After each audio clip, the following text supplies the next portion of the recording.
Hello दोस्तों, मैं Sanjeet once again आपके सामने आया हूँ अपने एक नए व्लॉग के साथ। और जो मेरा पिछले व्लॉग में कमिटमेंट था कि मैं अरविंद केजरीवाल पे इस टॉपिक पे दो व्लॉग बनाऊंगा, इसका एक कंटिन्यूएशन पार्ट है। और पिछले व्लॉग में मैंने आपसे शेयर किया था कि क्या Arvind Kejriwal Indian political system के हिस्ट्री के सबसे बड़े ठग और धोखेबाज हैं, या वो एक विक्टिम हैं, सताए हुए राजनेता हैं।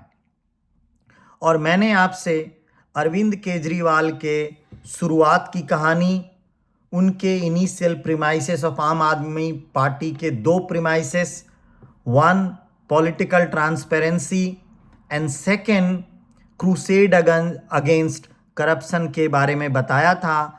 और बताया था ऑन अ हाई लेवल कैसे इन्होंने जितने भी कमिटमेंट किए, वादे किए, जितने सपने दिखाए, उन्होंने सिर्फ उसे तोड़ा ही नहीं, उसे पूरी तरीके से नेस्त नाबूद कर दिया। मसलन हाउसिंग के बारे में उन्होंने बोला था कि मैं कोई सरकारी बंगला नहीं लूँगा। सच्चाई ये है कि आज उनका बंगला देख करके बड़े बड़े बिलियनर को शर्म आएगी। किसी एस्टीमेट के तहत उनके घर, आलीशान घर का खर्च बनने की कीमत 100 करोड़ से ज़्यादा बताई जाती है दिल्ली के ल्यूटियंस इलाके में। क्या इमेजिन आप कर सकते हैं कि एक ऐसा राजनेता जो इस टॉपिक पे राजनीति में आया, वो आज अपने रहने के लिए मात्र 10 साल के राजनीति करियर में 100 करोड़ के आलीशान बंगलों में रह रहा है।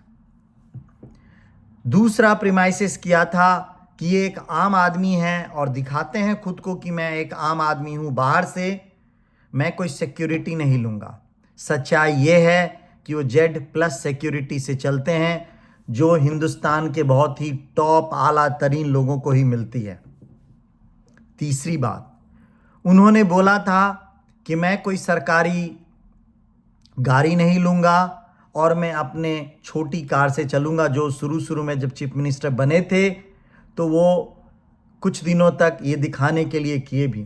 लेकिन सच्चाई ये है कि वो कम से कम 20 गाड़ियों के काफिले से चलते हैं और उनका भारी भरकम साजो सामान उनके साथ चलता है।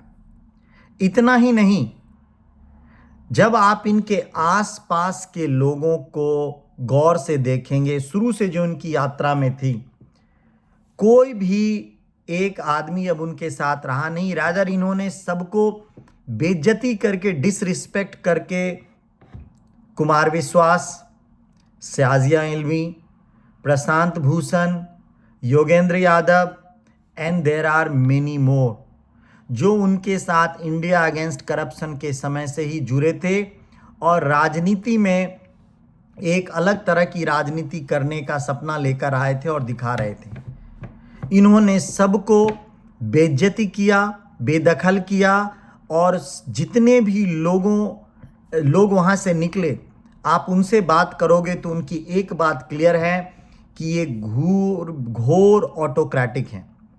ये किसी की बात सुनते नहीं हैं, ये कंसेंसस में बिलीव नहीं करते हैं। ये एक पार्टी चला रहे हैं अपनी personal, private, family oriented limited company की तरह, जहां सिर्फ अरविंद केजरीवाल हैं और कोई नहीं। There is a one man, no one else, there is no second run.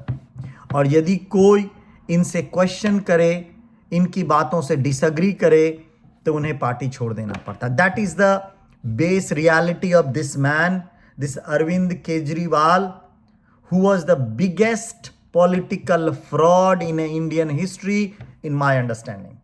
You can have your different view. Now let me tell you that why I believe that this man had cheated not only the people of Delhi, but people like me और मेरे जैसे हजारों लाखों लोग हैं जिन्हें लगा था कि शायद ये आदमी एक अल्टरनेटिव पॉलिटिकल नैरेटिव लेके आया है and he will do a different type of politics. वैसे तो इनके नेपोटिज्म का, इनके करप्शन का बहुत सारा एग्जाम्पल है। और मुझे ऐसा लग रहा है कि मुझे इसके अलावा एक और ब्लॉग बनाना पड़ेगा, और उस ब्लॉग में मैं डिटेल से शेयर करूंगा कि कैसे इन्होंने इल गॉटन मनी, जो इन्होंने ठेके में कमाए, जो इन्होंने करप्शन से कमाया, प्राइमरीली एक तो इनका सबसे ज़्यादा ओपन हुआ है शराब घोटाला, लिक्विड स्कैम, जिसमें ये दिखाया जा रहा है कि इन्होंने करीब 600-700 करोड़ के करीब इन्होंने इल गॉटन मनी बनाए, और इस मनी को उन्होंने political funding, elections and different जगहों पे यूज़ किया। एक दूसरे ब्लॉग में मैं आपसे वो 5 जो मैंने आपसे इनिशियली कमिटमेंट किए थे कि वो मैं शेयर करूंगा, कैसे इन 5 जगहों पे इन्होंने ये कमिटमेंट किया था और उनके अगेंस्ट वो निकले। फिर I would be happy to get your thoughts and I will be happy to discuss on those topics as well.